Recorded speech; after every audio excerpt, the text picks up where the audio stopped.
Great, thank you so much. Yeah, just okay. Can you see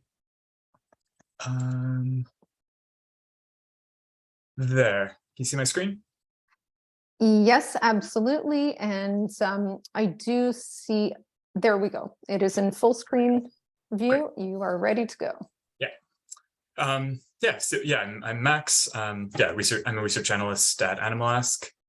I'll just be talking about improving fish welfare in wild-caught fisheries, what we can ask for, and how we can proceed. So I'll say just a bit about my organization to start with before diving into our more specific work on wild-caught fisheries.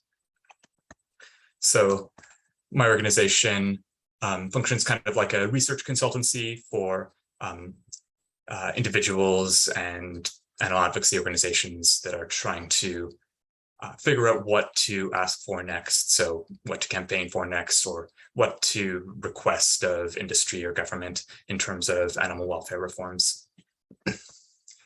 And to accomplish this, we do dedicated research on their behalf to try and identify more effective asks. So we think that, with research we can kind of improve the effectiveness of the movement. So as part of our UK priorities research, we looked at improving fish welfare in wild-caught fisheries. And I'll be talking about our research and what we found. That report is not out yet, but it will be out in the next month or two, I think. Okay, so the basic problem in wild-caught fisheries is first the massive number of individual fish killed. So according to fish count estimates, it's between 1 and 3 trillion per year. And second, that there's essentially no welfare protection for these animals. So yeah, just kind of really big problem there.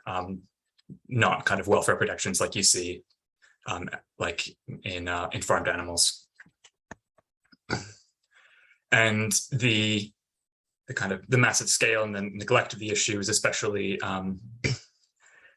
important given how kind of painful and prolonged the deaths of each animal is. There's lots of different ways that fish are harmed during capture. I'll kind of give an overline summary, but there's quite a bit I can't get into here. But they're injured in many different ways from capture. So they can be lacerated or strangled in nets. They can be injured from temperature or pressure changes from being brought rapidly up from depths. They can suffer from exhaustion from struggling to escape the nets, and they can be predated upon by other animals while trapped in the nets. They are often left in the nets for long periods of time, suffering in these ways. When they are brought out of the water, they start to suffer other sources of harm, most prominently asphyxiation, and handling as well is quite significant.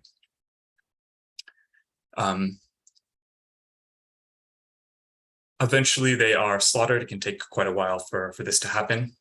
And after they're slaughtered, it can still take them quite a long time to die, just a surprisingly long time. So estimate kind of the amount of time will vary quite a bit by species and fishing vessel, but one study found that it would take between 25 and 65 minutes for them to die after being gutted. So that's just a shockingly long time for an animal to die over. So I think that establishes that this is an important thing that we should start thinking about and working on. But there's some limitations that we should discuss as well. So I think this is largely uncharted territory. There's relatively little research into improving fish welfare. And there's not much research, or there's not much experience from animal advocacy orgs or others trying to do this. And that also translates into little motivation for improving fish welfare, because this is just not something that's on people's radar, not something that people are thinking about yet. So given the importance of the issue, but those limitations, how can we proceed to improve fish welfare? So I think it's important at this stage to have an experimental mindset and to use good measurement and evaluation, monitor your progress, and kind of be prepared to pivot and work on different things as you kind of get more evidence about what's working and what isn't, and what seems to be effective. And this is helpful for the benefit of the organizations themselves, but it's also helpful for others following after to kind of lay a good trail for others to follow. Second, I think it's important to focus on interventions and legislation that have other rationales as well. So people don't care too much about wild-caught fish welfare right now. So it's, I think, hard to get something passed just for the sake of the fish themselves as individuals. So I think focusing on things that also have some other benefit is important here. So some examples of this that I want to discuss. These are kind of some preliminary thoughts, but banning bottom trawling and dredging is something that would have significant fish welfare benefits. So these types of capture methods are especially kind of stressful and harmful for the fish because of crowding, and because of the amount of time it takes to capture them. And it also generates large amounts of bycatch, especially trawling for shrimp. And animals that are caught as bycatch will kind of suffer and die for no reason. So that's a big animal welfare problem. And these are also environmental problems. It'll affect the populations of these animals, and dredging at least can destroy habitats as well. So I think there's these two reasons for banning it. And so it's something that may be tractable now for that reason. The next one I want to mention is certification schemes. So certification scheme would be that fishing companies or vessels would be able to certify that they are fishing according to certain animal welfare standards. So there's very little kind of this now, or at least it's directly relevant for fish welfare. But I think getting some of this started, getting some certification schemes that have some focus on fish welfare would be quite good, because I think it would kind of build out the number of people who are doing this. Right now, there's just some prototypes of people kind of doing a bit of onboard stunning, but I think we need to get some more people involved doing this so they can kind of push for broader things later on to kind of get the ball rolling. Yeah, so that's my presentation. Yeah, please reach out if you want to talk. Yeah, I'm especially keen on hearing from people who are thinking about starting a new campaign and yeah, might want to work with us. Thank you. Thank you so much, Max, for that brief overview. I know that there's very likely a whole lot of additional data and analysis that you have. I particularly would love to dig into that with Animal Ask moving forward. So thank you for doing the work that you do. And before I hand it over to Chris for her presentation, just more of a comment than a question at this point, but aquatic animal welfare really didn't come into my own consciousness and awareness until about a year and a half ago. At that time, it really struck me that the two key criteria, which is intensity and duration of suffering, was a really, really key lens that we needed to apply to animal welfare. In aquaculture, farmed scenarios, Arguably, the farmers inherently have to care at least a little bit or pay attention to animal welfare because they have to grow the fish or whatever other aquatic animal they're growing out to market size to be able to sell it. So that particular animal needs to survive. But in the wild, I think there's even more of a disconnect between those that are, harvesting, catching fish, and their welfare, because there is no need to pay any type of attention to the welfare of the animal as it is growing before it is caught. So perhaps that's why this discussion is so much newer and so much of a difficult concept for people in the wild fisheries space to grasp, because there's less of a connection to the animal.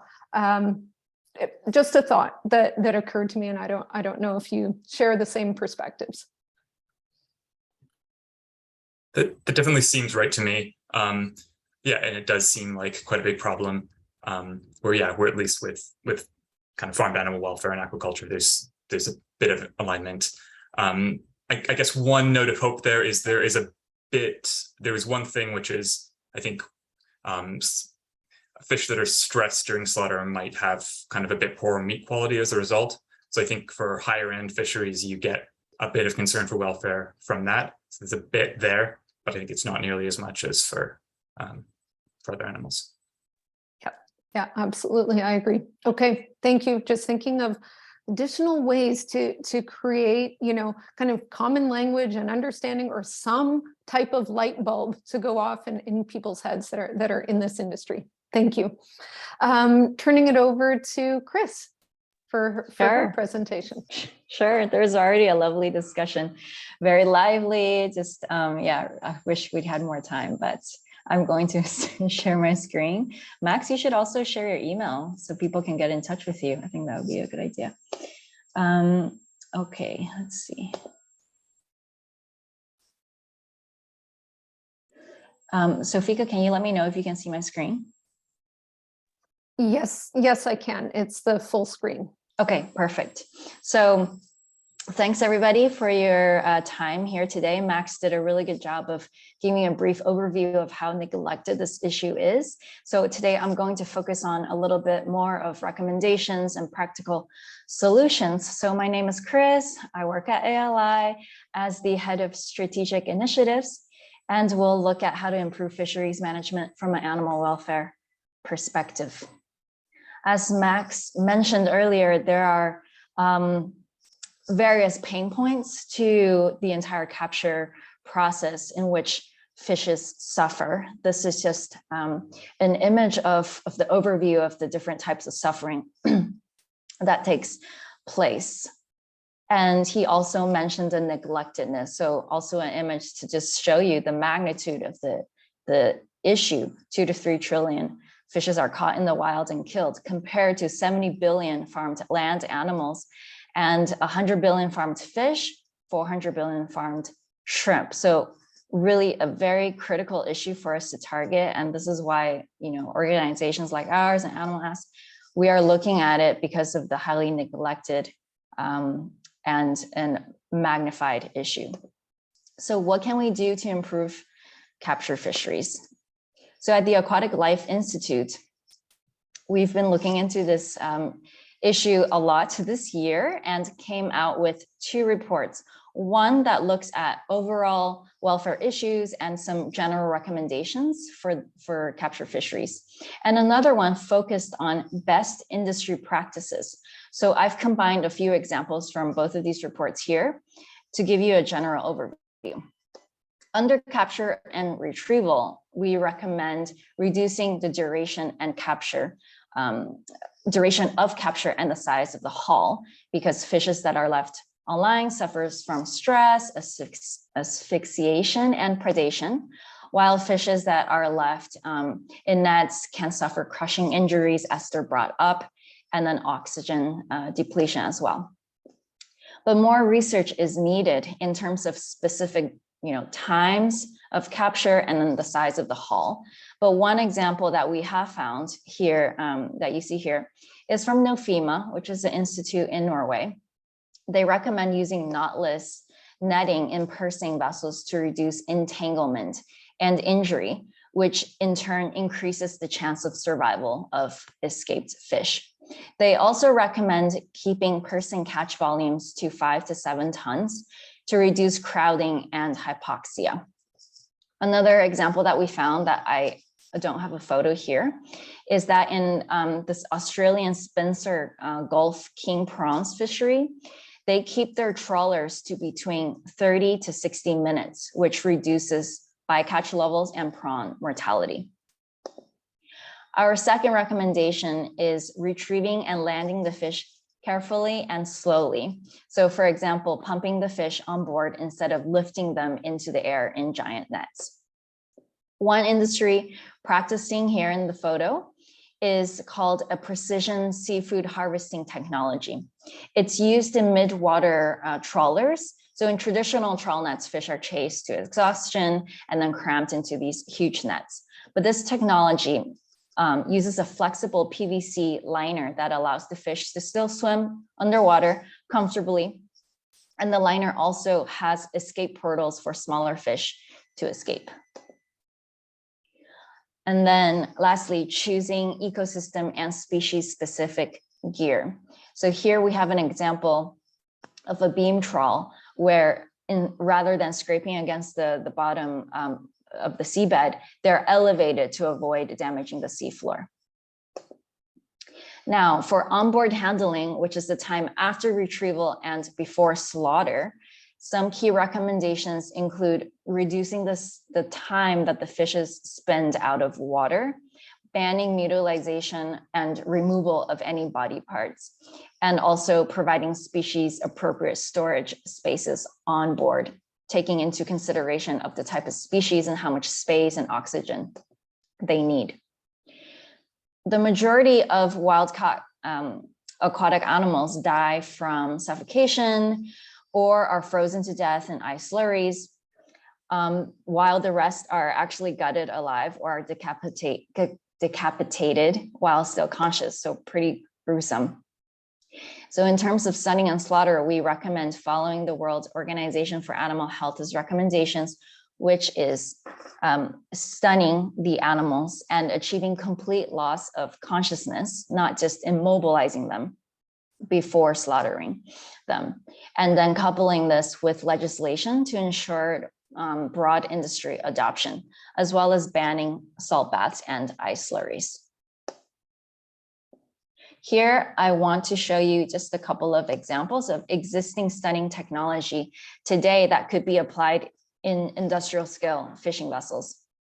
The first one here you see is a trawler that's under construction that has been designed to actually incorporate an in-water electrical stunner made by a company called Ace Aquatech. So the fish are pumped on board and stunned along the way, meaning that they never leave the water, thereby reducing stress. And actually, this is a company that will present in one of our sessions on Wednesday to talk about this technology. The second one is very similar. It's a company called Asvik Aqua, and theirs is also an in-water electrical stunner. And it could be applied to any fishing vessel of any size. And they will also present this technology on Wednesday in the same session. So you'll learn about the differences between their technologies. The last one is a semi-dry electrical stunner that sits inside the vessel, like on board, where the size of this machine can be tweaked based on the size of the vessel and also tweaked based on, the types of species that are caught. So just to conclude, these are some key messages that we at the Aquatic Life Institute would like to get across, is that first of all, technology exists today to improve welfare and capture fisheries, particularly in stunning technology. And it's available for all fishing vessels and most, if not all, species already. Second, animal welfare must be incorporated into retrofitting of fishing vessels and in certification schemes and seafood guides. After talking to researchers and industry, one fact that I've seen that they all agree on is that gentle catch and stunning before slaughter results in much higher quality fish. And it's been a big motivator for certain companies in the industry to introduce these more humane practices. However, there is still a lot of knowledge gaps in this space. So we need a lot more funding for research, such as how to ensure that the stunning equipment achieves full unconsciousness rather than just immobilizing the fish, training for fishers, and innovation in more technology. And before I close, I just want to share a recent advancement in this very new movement. So our project advocating for humane capture fisheries to support ocean and fisheries sustainability, which encompasses the best practices report that we've issued, has been endorsed by the UN Ocean Decade Action, which marks a pretty important step in our efforts to protect aquatic animal welfare, with full recognition and official recognition by the UN is really exciting.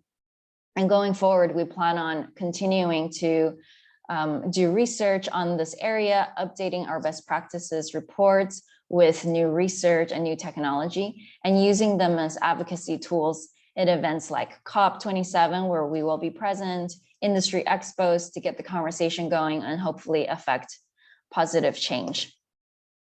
Thank you, and I'm happy to take questions after Farah speaks.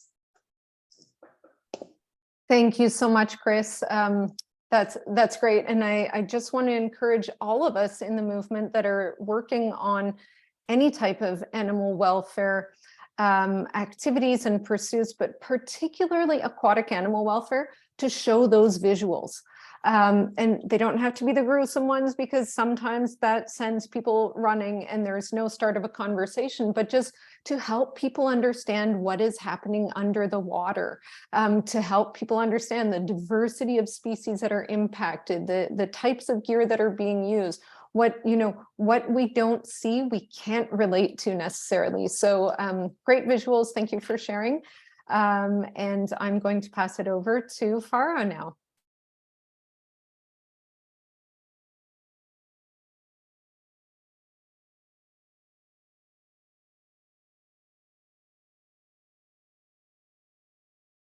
That looks great, yes. Farah, full screen. I think I'm on mute. Yeah, I'm on. Okay, great. Thank you so much. It's a pleasure to be here. So my talk is going to be slightly different, and hopefully bring it sort of a bit of a broader perspective, and particularly looking at the high seas and policy and so on. So my name is Farah Obaidullah, and I'm a longtime ocean advocate, consultant, and the founder of Women for Oceans. And our mission at Women for Oceans is to secure healthy oceans for the sake of human survival and human well-being, and as a moral duty to all living beings. We do advocacy work across a range of pertinent ocean issues, from climate change, overfishing and pollution, to emerging threats such as deep sea mining. We believe that in order to accelerate ocean solutions, we must promote the diversity of people working around the world for the ocean. In particular, Women for Oceans connects and amplifies the work of women.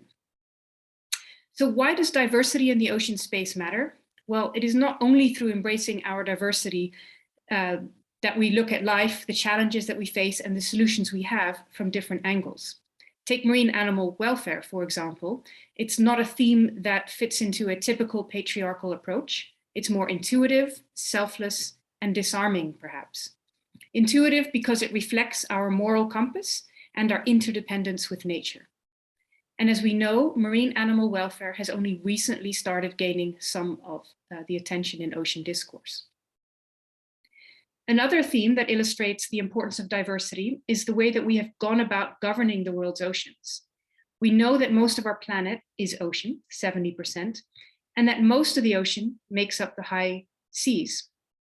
The high seas are those areas of the ocean that are beyond the national jurisdiction of any one nation. They make up 2/3 of the ocean, which essentially translates to almost half of our planet. And for some reason, when the international community came together to develop the UN Convention on the Law of the Sea, thought was only given to how the ocean can serve a nation. Again, a patriarchal approach of sovereignty, greed, and power. Coastal states were allocated their economic exclusive zones, but most of the ocean, that 2/3, or almost half the planet, was neglected. And this area doesn't fall under any comprehensive governance regime. At the time of drafting UNCLOS, we didn't think about the innate value of the ocean, the future value, or the collective value of the ocean. And now as industrial expansion encroaches and impacts further into our ocean through climate change, overfishing, pollution, and emerging threats such as deep sea mining, we have no comprehensive mechanism to manage these impacts.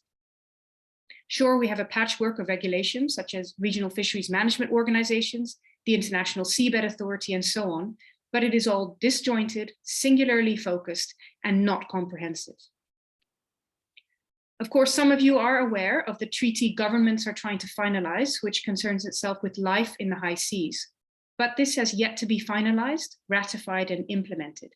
And importantly, in my view, as it currently stands, this new treaty does not adequately cover fish and fisheries, which make up 90% of life in the high seas, or, for example, the impacts of deep sea mining on marine animals. So again, we are not embracing our intrinsic values in the development of global policy. And it is not surprising, since if you've ever been to these negotiations, they lack the diversity of what it means to be human. I want to spend a moment talking about deep sea mining. I'm unable to change slides, but can you? Here we go. Maybe that helps. Yes. Can you see that? This was just the overview of where Women for Oceans is around the world. We have a network of almost, of over 400 ocean professionals. So yeah, about deep sea mining, I want to be clear. So this is an issue that's close to my heart, but it's also one that I see as a defining moment of our time. And to be clear, deep sea mining doesn't happen yet on the high seas. But if we don't stop it, it could begin in as little as a year's time. So let's explore the deep sea. The deep sea is defined as the ocean below 200 meters and can extend for kilometers down. It makes up about 90% of the volume of the ocean and 95% of Earth's livable space. Given this vast size, it is no surprise then that the deep sea boasts a wealth of undiscovered life. The deep sea has largely remained undiscovered because technology is only just advancing to allow us to access and explore it. In fact, most of it is unexplored. What we do know about the deep ocean is that it is rich in biodiversity and that life in the deep sea is vulnerable. That's because under such enormous pressure with no light, life is very slow growing and very slow to reproduce. Fish such as orange roughy can reach over 200 years old and only reach sexual maturity at about 30. You may have heard of the Greenland shark, a deep sea shark that can reach over 400 years old. And corals can even reach several thousands of years old. And speaking of corals, over half of the world's corals are actually found in the deep sea. I chose the deep sea also to talk for this talk because we were talking about neglected species and regions, and the deep sea is by virtue of its inaccessibility very much still unexplored and neglected. So with life growing so slowly in the deep ocean, you can imagine that it responds very poorly to disturbance. In fact, we know that when we cause damage to deep sea habitat through, for example, deep sea bottom trawling, it will take hundreds, if not thousands of years for life to return. We also know that studies published just this year that disturbing the seabed through bottom trawling releases vast quantities of carbon back into the ocean and then atmosphere. Some parts of the deep ocean are also rich in mineral deposits, and it is these minerals that a handful of speculative mining companies want to exploit. Of interest to miners in the short term are the polymetallic nodules found along the abyssal plains of the deep ocean, and specifically those in an area known as the Clarion-Clipperton Zone, or CCZ, in the Pacific Ocean. These nodules are about the size of a lump of coal and sit on the seabed. They are rich in nickel, cobalt, and manganese, and they have taken millions of years to form and provide essential habitat to animals such as the Casper octopus. Deep sea mining for the nodules involves strip mining the seafloor, essentially sucking up these nodules and leaving a wake of destruction in its path. Aside from the direct and immediate destruction of deep sea habitat, deep sea mining will cause plumes of sediment along the sea floor and in the water column as the nodules are transported up to the surface, which could spread for many miles beyond the actual mining areas. And this suspended sediment risks suffocating life in the water column, as well as life on the seabed as it settles down on the ocean floor again. Wastewater and noise pollution from deep sea mining will further impact life in the ocean. And since we are in a session about fish and fisheries, one study looked at the potential impact of deep sea mining to tuna catches in the affected area. And that study revealed a loss in catch value of up to 15%. That's a huge financial impact. And I'm not even talking about the welfare implications of deep sea mining on tuna and other fish, which we haven't even begun to understand. There's also a very real risk that deep sea mining will disturb carbon that is locked away in the seabed. We don't yet understand what the consequences of that will be. And even if you imagine it may take a long time for carbon to reach the surface again, in the meantime, it may interfere with the ocean's biological pump and carbon cycle. For example, it may exacerbate ocean acidification. It would make sense, therefore, that before we decide to pursue such a high risk and irreversibly destructive new industry, that we at least fully understand what we are getting ourselves into. And this is exactly what scientists are saying. In fact, over 600 scientists and policy experts are calling for a pause to deep sea mining. So as the world pours its attention on the climate crisis, the war, and the energy crisis, there's this new industry developing without proper scrutiny that is poised to worsen the biodiversity crisis and risks worsening the climate crisis. And this is where our defining moment comes in. Yes, we must move to net zero emissions, but we have to make sure that we don't create a new crisis in the process. The good news is that we don't have to. The very companies that the would-be miners want to supply minerals with, for example, the electric vehicle sector, are rejecting the idea that we need these minerals from the deep sea. They have the foresight to know that we can innovate our way out of the climate crisis without embarking on a new destructive industry. In fact, new battery technologies are already demonstrating success without these minerals. And as Women for Oceans, we are actively campaigning along with hundreds of scientists, civil society groups, and even companies to stop deep sea mining from going ahead. And this really is an industry that we can stop before it starts. And to learn more about deep sea mining, I encourage you to watch our film Into Deep, The True Cost of Deep Sea Mining. And you can find this on YouTube. Oh.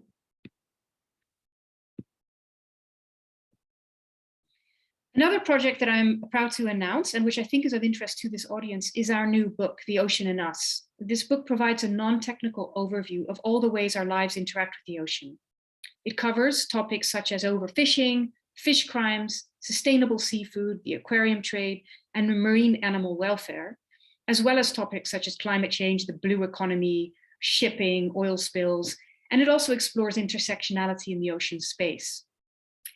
The Ocean and Us brings together the expertise of over 35 ocean specialists, and it should be released in the next month or so by Springer Nature.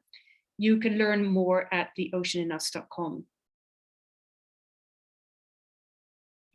And I just want to end by saying that this whole issue of deep sea mining can be a story of hope. We have the chance to stop destruction before it starts. We also have the chance to use these two defining moments when it comes to deep sea mining, but also to the high seas and this new treaty, to think about animal welfare and to incorporate that into the way that we manage fisheries on the high seas. But I'll leave it here for now. Please feel free to get in touch with any questions. I'll put my email in the chat, and do support our work. Thank you very much. Thank you so much, Farah. I was caught up in your wonderful skills as a storyteller, so I really appreciate that. And I just want to say how important this session is as well, because it really underscores the notion that ocean conservation, it doesn't live in a bubble from animal welfare. These two issues are inextricably linked. And we have to start creating the bridges between the conservation world and the animal welfare world. We have seen time and again, if we disregard animals, animal health, planetary health, we end up destroying our own food systems, planetary support systems, impact habitat, and inevitably this comes back to very negatively impact humanity. So to me, it's really, really critical to be able to speak with fluidity and move with fluidity between these two areas of work, but they really are one and the same. So thank you for bringing your perspectives. That was wonderful. We don't have too much time for questions, but we certainly have six or 7 minutes. So I'd love to take advantage of the remaining time that we have together. One of the first questions that I'd like to pose, and this is for each of our panelists, from your own individual perspectives, where are potential leverage points that you have come across to begin kind of cracking open the conversation and begin making a difference? Maybe I'll start with Max and then go to Farah and Chris. And Farah, it looks like you still might be sharing your screen. There we go. Thank you. Yeah, it's a great question. I mean, I mentioned like trying to focus on things that have kind of other benefits because people don't care kind of enough about fish welfare right now. In terms of kind of getting people to care more about fish welfare in itself, it's a tough question. I think that'll start to come as we start to do some advocacy on their behalf. I think just kind of focusing on, the fact that they're kind of animals like other animals, and there's no reason why we should treat them differently in principle. I think that's always a good thing to focus on. And then I think, in cases where there's kind of like, for example, with kind of like the kind of benefits to like maybe worker safety and food quality that can come from and environmental benefits that can come from some high welfare operations, people can kind of see this as kind of part of a broader thing and kind of start to consider fish welfare as part of that broader thing. Super, thank you, Chris. Or sorry, Max.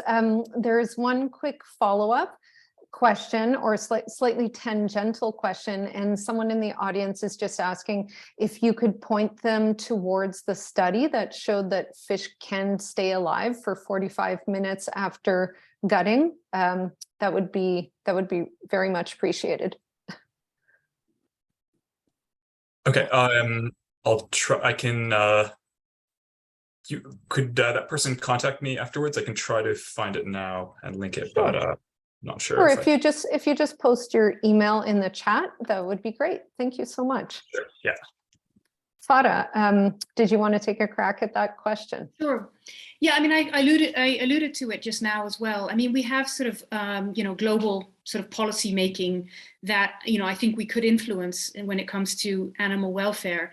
And just thinking back at my time was lobbying the Commission on Fisheries, for example, in Rome, which is, under the United Nations Fish and Agricultural Organization.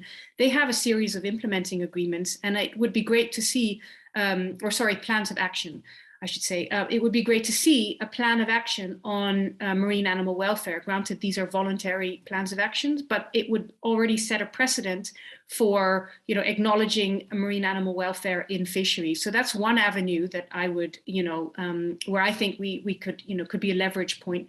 And as I also said, with regard to the high seas, we have this new treaty on biodiversity beyond national jurisdiction. I find it shocking that until now, I don't see much text in there or language about fish and fisheries. Of course, that's because there's huge fishing interests on the high seas. But fish make up 90% of life on the high seas. So really having a treaty that doesn't even, consider fish seems to be quite remiss.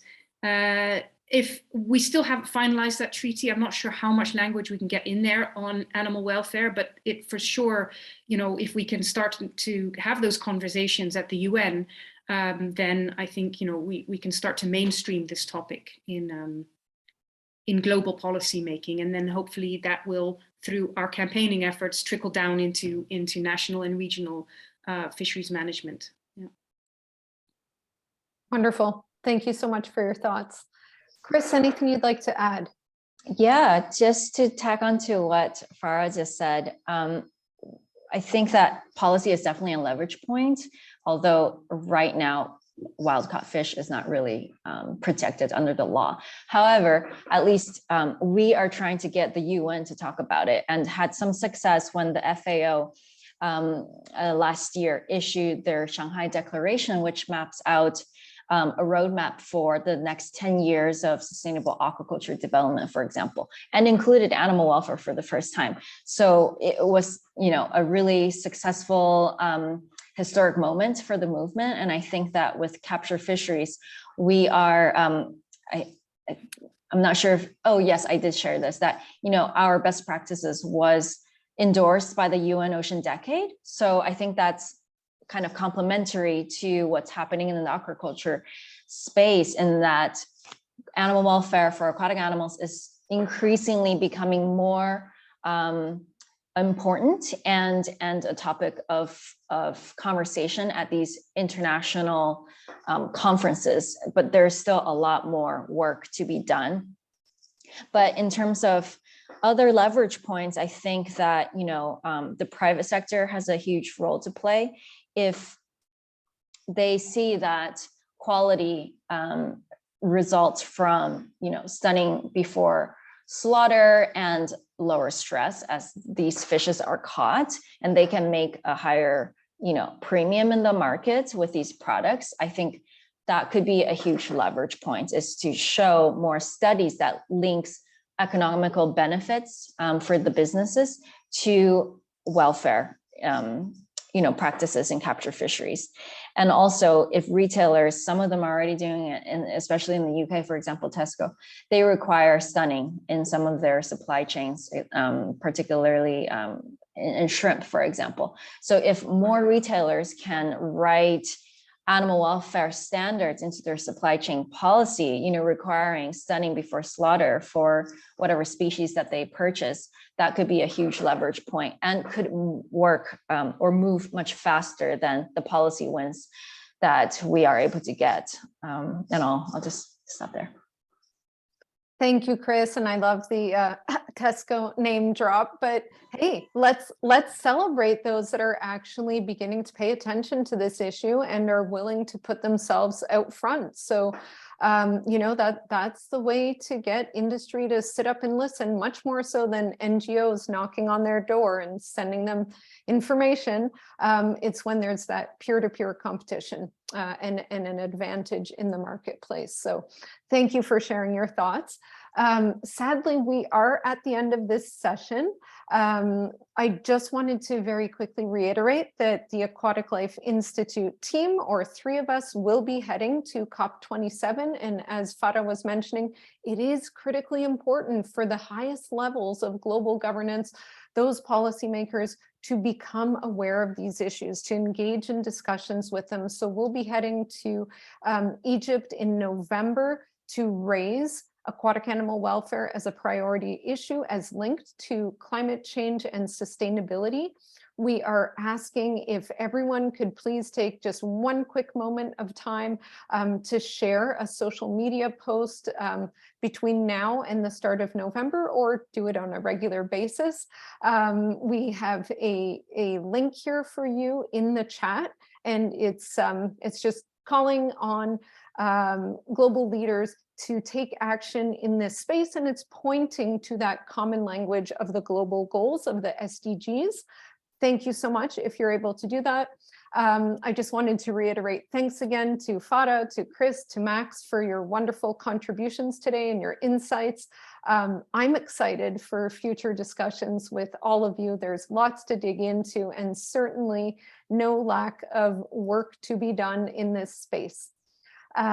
So thank you again to our audience. We have one more session coming up today at, let's see here, 2:45 EST, so just over 12 minutes from now. Please join us for that session. And then we have 2 more days of wonderful conversations in this conference lined up for you. Thanks, everyone. We'll be in touch. Thank you. Thank you. Thank you.